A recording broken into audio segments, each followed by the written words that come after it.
Chapter 53. A surprising calm settled over Thomas. You can drop me off a few miles away and let me hike in. I'll pretend I've come back to finish the trials. Based on what I've seen and heard, they'll welcome me with open arms. Just show me what I need to do to plant the device. Another genuine smile crossed Vince's face. I'll have Charlotte do it herself. You can get information and help from my friends. Teresa, Eris, others. Brenda here knows a lot too. Thomas's decision was quick and absolute, but he'd accepted the dangerous task. It was the best chance they had. All right, Gally, Vince said. What's next? How are we going to do this? Thomas's old enemy stood up and looked at him. I'll get Charlotte to train you on the device. Then we'll take you to our Berg hangar, fly you close to the Wicked headquarters, and drop you off while the rest of us are getting ready with the main assault team. You better be up for some good acting out there. We should wait a couple of hours before we come in with the immunes or it'll look suspicious. I'll be fine. Thomas made an effort to pull in deep breaths to calm himself.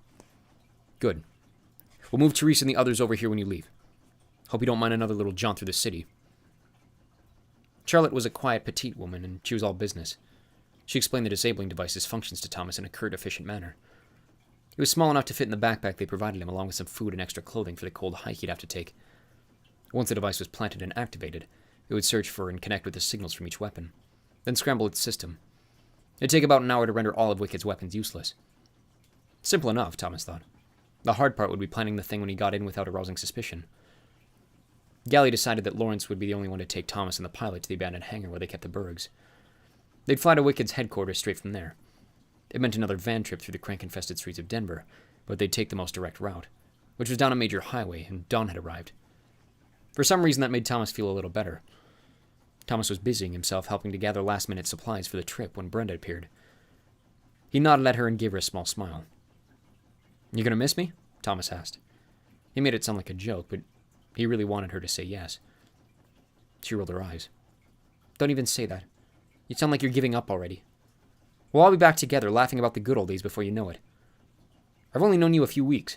He smiled again. Whatever. She put her arms around him and spoke into his ear. I know I was sent into that scorched city to find you and pretend to be your friend, but I want you to know that you are my friend. You... He pulled away so he could see her face again, which was unreadable. What? Just don't let yourself get killed. Thomas swallowed, not sure what to say. Well, she said. You be careful too, was all he could get out. Brenda reached up to kiss him on the cheek. It's the sweetest thing I've ever heard you say. She rolled her eyes again, but smiled.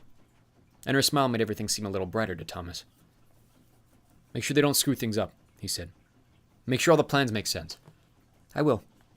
We'll see you in a day or so. Okay. And I won't get killed if you won't. I promise. Thomas pulled her into one last hug. Deal.